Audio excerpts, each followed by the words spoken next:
Таластагы Нуржанов агрохолдинг кооперативи эми чыктуу тоюттарды таңактай баштады. Аталган кооператив аймактарды өнүктүрүүдөгү социалдык өнөктөштүк долбоору аркылуу чыктуу тоютту таңактоочу аппарат алышкан. 600 000 сомго алынган аппарат фермерлердин ишин бир кыйла жеңилдетет. Алсак тоютту узак мөөнөткө сактоого жана ташууга ыңгайлуу шарт түздү.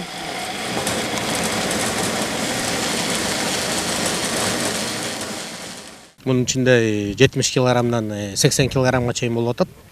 Биз тартып көргөндө бул тешилбей турган болсо, бул ичиндеги ушул упаковкаланган силос 6 айга чейин күн ысык болсо деле, күн суукта деле өзүнүн сапатын жоготпой, басылып жаңы ачылганда кандай сапатта чыкса, ошол сапатта кайра малга берген болот ачкандан кийин. Бузулбайт, көгөрүп кетпейт. Нуржанов агрохолдинги жалпы 24 гектар айдоо жерге жүгөрү тигип, андан 1000 тоннага чейин чыктуу тоют бастырган. Учурда таңакталган тоюттун ар килограммы 10 сомдон бааланып фермерлерге сатылууда. Чыктуу тоют малды бордоп семиртүүгө шарт түзүп, сүт өндүрүмдүүлүгүн көбөйтөт. 40-50% дан болуп атат. Зоотехниктердин белгилөөсү боюнча мындай лактация, анан кийин протеин, крахмалдар ушул жүгөрүнүн өзүнүн бышкан мезгилине ылайыкталат экен да. Ошон үчүн биз ошол зоотехниктин ушул Байдыкан компаниясынын зоотехниктеринин коштоосунда даярдалган силос бул. Бул негизинен жылкыга деле боло берет экен, койго болот, уй баласына болот. Малга берип жатканда муну шыр эле бербеш керек экен. Муну көндүрүп рационун күндө көбөйтүп бериш керек экен да. Өткөн жылга салыштырмалуу быйыл Талас району боюнча жүгөрүнүн аянты кескин көбөйүп, ага катар чыктуу тоюттун көлөмү да өскөн.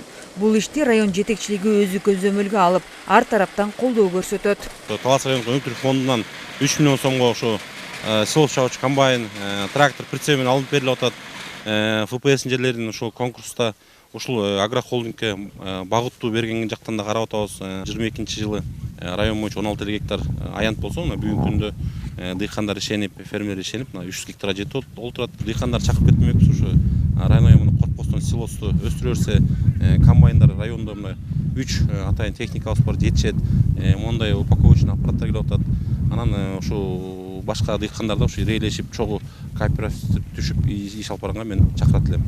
Аймактарды өнүктүрүүдөгү социалдык өнөктөштүк долбоорунун колдоосу аркылуу Талас районунда жаңырган жылда бир катар ишканалардын ишке кириши күтүлүүдө. Эсперсет беде чөптөрүнө караганда бул азыктыгы өтө малга пайдалуу. Сүттүн, мисалы, уйлардын сүтүнүн майлуулугуна да аябай таасир берет. Бул бир кыйла ал чөптөргө караганда үнөмдүү болот да. Берки чөптөргө караганда үнөмдүүлүгү аябай чоң.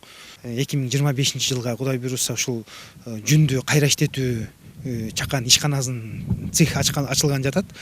Андан тышкары дагы ошо Каракол айыл өкмөтүнө сүт заводун курган жатканбыз. Ошол сүт заводко керектүү долбоордун документациясын толугу менен жасап беришип атат да.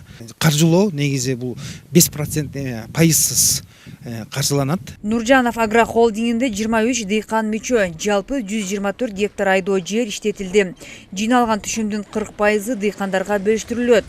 Башкы максат жерди туура багытта иштетип, мол түшүм алуу жана бирдиктүү иш алып барууга үндөө. Чолпон Сабитов, Мелсели Бесов, Эркинай Жумабекова, Талас району.